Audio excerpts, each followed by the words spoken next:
North Korea is closing its borders to Western tourists just weeks after it began letting them back in. Last month, Western tourists were able to visit for the first time since North Korea sealed its borders when COVID hit in 2020. Tour operators say travel to North Korea is cancelled until further notice. It's unclear what led to the abrupt change. Journalist Jean H. Lee has covered North Korea extensively. Could you give us an idea of what's going on here, first of all, and which tourists have been banned? These tourists were the first Western tourists to get into the country in more than 5 years. So it was a baby step on the part of North Korea to allow them in, and really a strong sign that the country was starting to open up. You know, we did see Russian tourists in the country last year, but this was the first time we saw some British tourists, Australian tourists in the country. But I should point out that they were only allowed into a very special place, which is Razon, which is in the far northeast, and it's what we call a special economic zone. So an area that the North Koreans can kind of use as a testing ground. It's a little bit of a special area, so North Koreans who are there on for economic purposes or are accustomed to dealing with foreigners.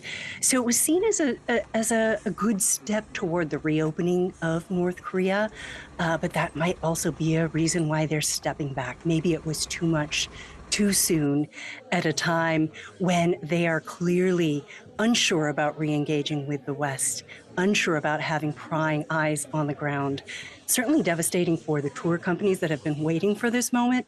But as I said, when the announcement about these tours came up was just hold your horses and wait, because you never know with North Korea. Somebody who's going there has been going there for many years. You never know until you're literally on the flight to Pyongyang or on that train to Pyongyang or to North Korea, whether you will be able to get in. Things can change at the very last minute. You mentioned the Westerners who were allowed to Rason. Do we know how they were received there and if they were able to talk to regular North Koreans?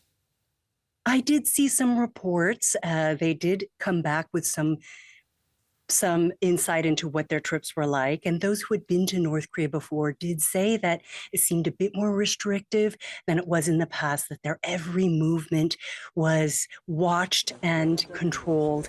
That is not unusual when it comes to tourists in North Korea. They are usually on a very orchestrated trip. But usually there are moments when you can interact with the locals. I think they saw a little bit of that. There were some reports that they were surprised by how dilapidated some of the structures were, and I'm not surprised at all. The last 5 years have been very difficult for North Korea because on top of the border closures where the regime did shut that border, that meant that a lot of goods did not come in either. It was people who couldn't come through as well, not only the foreigners, but also North Koreans couldn't come through that border, bringing all the things that they usually bring from abroad. So it's been a tough time for North Korea over the past 5 years, and I think on top of that, the sanctions, I think that's something that they do not feel comfortable with foreigners seeing. They are not comfortable with their own people seeing widely what the state of the country is. They are very good at controlling the narrative. And that's part of the reason why they restrict the flow of people in and out of the country. And so what we see in their state media is a very cultivated and curated view of the country. And so when you open up the country, it does mean that you lose a little bit of control of that narrative. And so that may be part of the concern that they have about letting in foreigners who are going to go and then tell the rest of the world what's happening inside the country. And just briefly, allowing Russians to Pyongyang, was that a sweetener for Russia's leader? Absolutely. I don't know about a sweetener, but it is a source of income that Kim Jong-un is certainly considering as he tries to build this relationship with Russia, one of the few friends that they have right now. North Korea does have some sites that they're trying to build up as potential tourist sites. And right now, Chinese tourists and Russian tourists are the ones that they feel more comfortable with, who they also believe will understand how to fall into line a little bit when it comes to the messaging.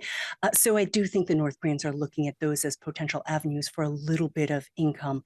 And those are tours that they might feel a little bit more comfortable with. But let's see.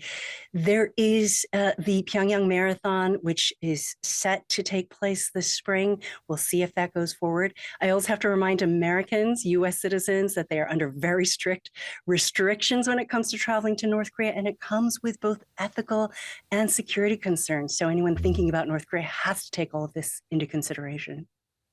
Okay, we'll have to leave it there. Jean H. Lee, thank you very much for the insights. Really interesting stuff.